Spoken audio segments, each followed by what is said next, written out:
In much of the world, most people do not have access to capital and access to markets. Many people have smartphones throughout Africa and Asia and various parts of the world and don't even have electricity. Now the fact they have smartphones, we can actually begin collecting and analyzing data and using that data to give them access to capital. Our company is in the process of deploying an application that is going to provide access to capital to a world that was traditionally unbanked. The number of those unbanks range from 2.5 billion adults, and when you include their families, up to 5 billion people that are currently unbanked, that don't have access to capital or to markets. Imagine someone walking into a village, finding a product that if they could just purchase that product, they could take that product and do X, Y, and Z to it and take it to their village and then be able to sell it for 2, maybe 3 times as much. But they're not able to do that. Why? Because they don't have a bank account. They don't have access to get a loan. They figure out some other way, some other workaround.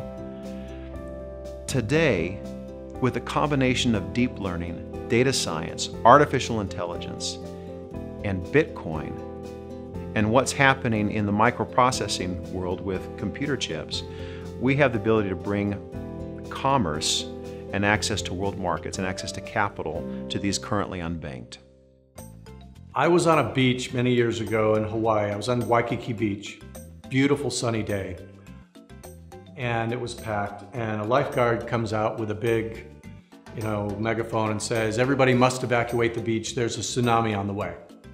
And nobody moved. Everybody just kind of looked, and they looked at the weather and they're like, "What are you talking about?" Nobody moved. And about 5 minutes later, an airplane flew over the head with a big speaker system saying, "Everybody must evacuate the beach. There's been a huge earthquake and a tsunami is on the way." And so then people got up, and the entire beachfront for 1,000 feet along Waikiki and all the islands had to be evacuated. There was a huge earthquake and a tsunami was going to arrive in about 4 hours. There was not a single clue in the environment that we were in that was coming. That is exactly what's happened in Bitcoin right now. There is this tsunami of VC money and applications that have hit the marketplace that nobody knows about. It's coming. It's on its way. It's going to hit the shores really soon, and people, the general public, and in fact a lot of investors have no clue right now, but it's all there. If you do your research, it's there and it's coming. So what's coming that's going to hit us really soon? The unbanked.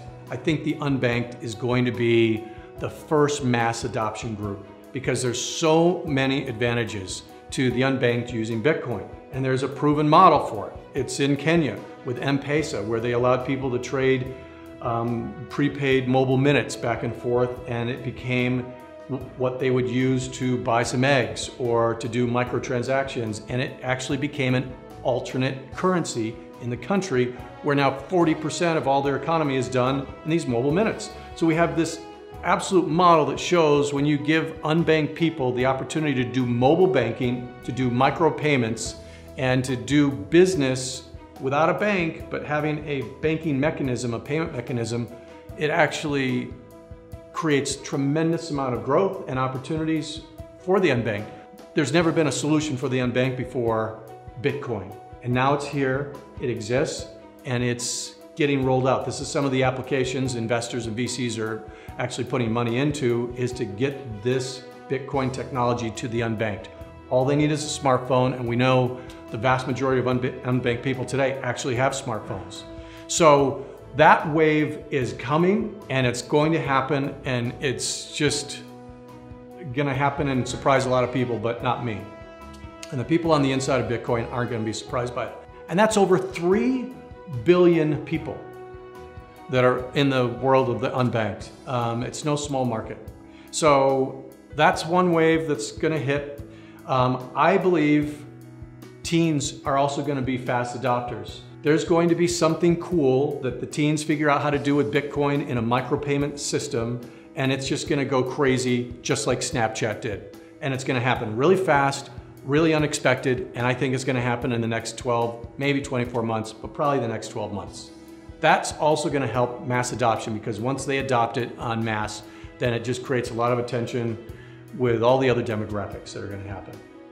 Applying all these technologies, we have the ability to bring them all together into one incredible platform How easy will it be to sit down in your home and download an application and with a click of a few buttons determine how much money you can borrow at what cost, and then accept that or reject it? How powerful will it be to be able to bypass third-party intermediary trust institutions that control the whole banking investing and be able to take your money and invest directly into a platform that's lending money all across the world? Imagine a system that is ever learning and changing with the times. You know, there are many countries around the world that we don't even really comprehend or even understand whether one person versus another person is going to pay back a loan or not pay back a loan. Artificial intelligence makes it possible for us to analyze the information and the data that we have and dynamically change with the times as conditions change. This platform is established as a peer-to-peer platform, which enables people from all over the world to lend money to people all over the world.